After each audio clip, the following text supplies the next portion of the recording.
दोस्तों तो कल से मार्केट में एक और शानदार आईपीओ ओपन होने वाला है। तो चलिए जानते हैं कि कंपनी क्या काम करती है, इसके फाइनेंशियल कैसे हैं।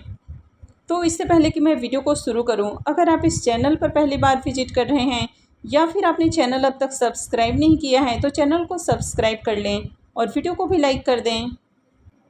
तो ये आईपीओ है डिवाइन पावर का आईपीओ 25 जून से यानी कि कल से ओपन हो रहा है और 27 जून को क्लोज होगा। फेस वैल्यू 10 रुपये पर शेयर है। बुकिंग प्राइस 40 रुपीज़ है और आईपीओ में 3000 शेयर्स का लॉट है।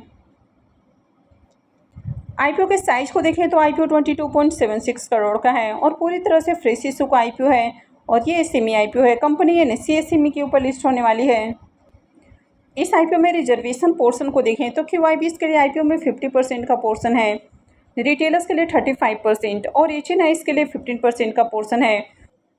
इस आईपीओ में एंकर इन्वेस्टर्स को 16,20,000 इक्विटी शेयर्स एलोकेट किए गए हैं, यानी कि 6.48 करोड़ का जो पोर्शन है वो एंकर इन्वेस्टर्स को एलोकेट किया गया है। तो चलिए इसके एंकर लिस्ट को भी देख लेते हैं। आईपीओ के एंकर लिस्ट को देखें तो आईपीओ के एंकर लिस्ट में 5 नाम देखने को मिले हैं। तो ज़्यादा बड़ा आईपीओ नहीं है और इसमें 5 एंकर इन्वेस्टर्स आए हैं। तो आईपीओ का एंकर लिस्ट काफ़ी अट्रैक्टिव देखने को मिल रहा है। इस कंपनी के बिजनेस के बारे में बात करें तो कंपनी 2001 में इनकॉर्पोरेट हुई है। तो कंपनी को 20 सालों से भी ज़्यादा का अनुभव है और ये जो कंपनी है ये बेयर कॉपर और एल्यूमिनियम वायर, इसके साथ ही बेयर कॉपर और एल्यूमिनियम स्ट्रिप्स की मैन्युफैक्चरिंग करती है। साथ ही वाइंडिंग कॉपर और एल्यूमिनियम वायर और वाइंडिंग कॉपर और एल्यूमिनियम स्ट्रिप्स तो इनकी भी मैन्युफैक्चरिंग करती है। तो कंपनी बेयर वायर बनाती है, यानी कि जो बिना प्लास्टिक के कवर वाले वायर होते हैं तो उस तरह के एल्यूमिनियम और कॉपर के वायर बनाती है। इसके अलावा कई अलग अलग तरह के जैसे इंसुलेटिंग है, जैसे पेपर है, कॉटन है या फाइबर ग्लास है, तो इनसे ढके हुए भी जो तार होते हैं तो उस तरह के भी कंपनी तारों का प्रोडक्शन करती है। तो इसमें अलग अलग तरह के जो वायर्स होते हैं तो उनका अलग अलग जगह यूज़ किया जाता है। जो वाइंडिंग वायर होते हैं तो इनका यूज़ पावर डिस्ट्रीब्यूशन और ट्रांसफार्मर मैन्युफैक्चरिंग कंपनियां करती हैं। तो इनके क्लाइंट लिस्ट को देखें तो क्लाइंट लिस्ट में टाटा पावर, सीमांचल विद्युत निगम, बीएसईएस, मध्यांचल विद्युत निगम, दक्षिणांचल विद्युत निगम, पूर्वांचल विद्युत निगम, उत्तराखंड पावर कॉरपोरेशन लिमिटेड, तो इस तरह की कई सारे जो पीएसयू कंपनियां हैं जो कि बेसिकली पावर डिस्ट्रीब्यूशन वाली कंपनियां हैं तो ये इनके क्लाइंट लिस्ट में देखने को मिलती हैं। और कंपनी के मैन्युफैक्चरिंग यूनिट गाजियाबाद के साहिबाबाद में है। इनके मैन्युफैक्चरिंग यूनिट की बात करें तो ये 1777 स्क्वायर मीटर में फैला हुआ है। तो 300 मीट्रिक टन एल्यूमिनियम और 400 metric ton copper per month company produce करती है और कंपनी के पास इंटरनेशनल मैनेजमेंट सर्टिफिकेशंस भी है। कंपनी के ओवरऑल बिजनेस को देखें तो बिजनेस अच्छा है। अभी करंट में कंपनी के पास 40 एम्प्लॉयज़ हैं जो कि अलग अलग डिपार्टमेंट के अंदर काम करते हैं। कंपनी के फाइनेंशियल को देखें तो फाइनेंशियल 22, 23 और 24 3 सालों के कंप्लीट फाइनेंशियल आपको देखने को मिल रहे हैं। तो सबसे पहले एसेट को देखें तो ईयर ऑन ईयर कंपनी के एसेट के अंदर आपको जंप देखने को मिल रही है। कंपनी के रेवेन्यू को देखें तो साल दर साल कंपनी के रेवेन्यू भी इंक्रीज़ हुए हैं। कंपनी के प्रॉफिट को देखें तो फाइनेंशियल 22 में कंपनी 80-80 लाख का प्रॉफिट बना रही है। फाइनेंशियल 23 के अंदर बढ़ के 284 से 85 लाख के अराउंड हो जाता है। फाइनेंशियल 24 के अंदर देखें तो 640 लाख से ज़्यादा का प्रॉफिट है। तो ईयर ऑन ईयर कंपनी के प्रॉफिट को देखें तो इसमें भी शानदार उछाल देखने को मिला है। फाइनेंशियल 22 से 23 के बीच में देखें तो इसका जो प्रॉफिट है वो 3 गुना आपको बढ़ते हुए देखने को मिला है। वहीं पर फाइनेंशियल 23 से 24 के बीच में देखें तो मोर देन 2 टाइम्स इसके प्रॉफिट के अंदर जंप देखने को मिल रही है। कंपनी के नेटवर्थ को देखें तो कंपनी के नेटवर्थ भी साल दर साल बढ़ते हुए देखने को मिले हैं। और अगर कंपनी के रिजर्व को देखें तो फाइनेंशियल 22 में कंपनी के पास 1231 लाख का रिजर्व है, जो कि अभी भी देखें तो पहले जो रिजर्व है उससे कम देखने को मिल रहा है, यानी कि 978 लाख का रिजर्व है। तो कंपनी के रिजर्व डाउन देखने को मिले हैं। कंपनी के अगर बोरोइंग्स की बात करें तो कंपनी के बोरोइंग्स कंटिन्यू इंक्रीज हुए हैं और अभी कंपनी के ऊपर 5,785 लाख का डेट देखने को मिल रहा है, यानी कि 57 से 58 करोड़ का कंपनी के ऊपर डेट है।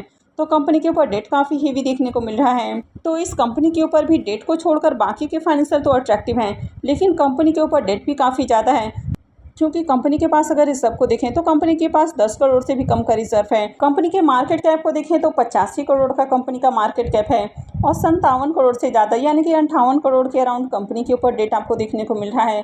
तो काफ़ी हेवी डेट है। इसके आरओई और आरओसी नंबर को देखें तो दोनों ही नंबर अट्रैक्टिव हैं। कंपनी के ऊपर डेट काफ़ी हेवी है और कंपनी आईपीओ से जो फंड रेज करने वाली है तो उसे कर्ज का भुगतान नहीं करेगी। तो ये जो डेट है आगे भी कंटिन्यू रहने वाला है। रिटर्न ऑन नेटवर्थ को देखें तो ये नंबर भी अच्छा है। हालांकि पैट मार्जिन को देखें तो पैट मार्जिन थोड़ा कम देखने को मिल रहा है। इसके पी मल्टीपल को देखें तो पी मल्टीपल 9.85 का है। तो चलिए एक बार इसको इसकी पीयर से कंपेयर करके देख लेते हैं कि कंपनी किस प्राइस के ऊपर आईपीओ लेकर आ रही है। तो इस कंपनी के पी मल्टीपल को देखें तो ये 9.85 का है। वहीं पर सेरा एनर्जी के अगर पी मल्टीपल को देखें तो ये 34.17 का है। भाग्यनगर इंडिया के अगर पी मल्टीपल को देखें तो ये 7.63 का है। राजनंदिनी मेटल का पी मल्टीपल 19.49 का है। राम रतन वायर का पी मल्टीपल 32.83 का है और प्रिसीजन वायर का पी मल्टीपल 33.60 का है। तो यहाँ पर जो भाग्यनगर इंडिया है तो इसका पी मल्टीपल कंपनी से कम देखने को मिल रहा है। बाकी के कंपनियों के पी को देखें तो कंपनी से ज़्यादा देखने को मिल रहा है। तो यहाँ पर कंपनी देखें तो बहुत ओवरवैल्यूड प्राइस के ऊपर नहीं आई है। तो कंपनी देखा जाए तो ठीक ठाक प्राइस के ऊपर आती हुई देखने को मिली है। आईपीओ के ऑब्जेक्टिव के बारे में बात करें तो सबसे पहला ऑब्जेक्टिव हो जाता है वर्किंग कैपिटल रिक्वायरमेंट्स और सेकेंड हो जाता है जनरल कॉर्पोरेट पर्पस। आईपीओ के लॉट साइज को देखें तो 3000 शेयर्स का लॉट है और एक लॉट के ऊपर इन्वेस्टमेंट अमाउंट 1,20,000 रुपये रहने वाला है। इस कंपनी में प्रमोटर्स की होल्डिंग को देखें तो अभी प्रमोटर्स की होल्डिंग 100% है। हालांकि आईपीओ आने के बाद प्रमोटर्स की होल्डिंग कितनी होने वाली है ये अब तक यहाँ पर देखने को नहीं मिल रहा है।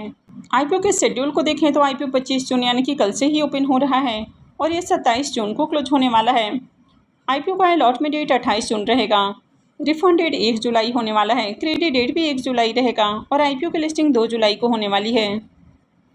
डिवाइन पावर आईपीओ के अगर प्रीमियम को देखें तो इसका प्रीमियम अभी 51 रुपीज़ के ऊपर ट्रेड कर रहा है और आईपीओ में 3000 शेयर्स का लॉट है।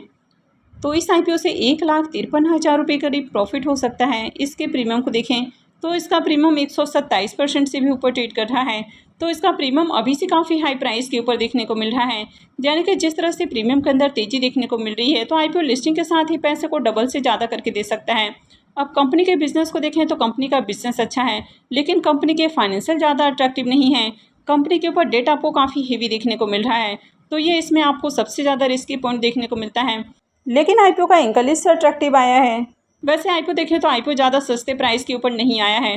लेकिन अगर इसके ग्रे मार्केट प्रीमियम को देखें तो ग्रे मार्केट में इसका प्रीमियम काफ़ी हाई प्राइस के ऊपर ट्रेड कर रहा है। तो आगे आईपीओ में भी आपको बढ़िया डिमांड आती हुई देखने को मिलेगी।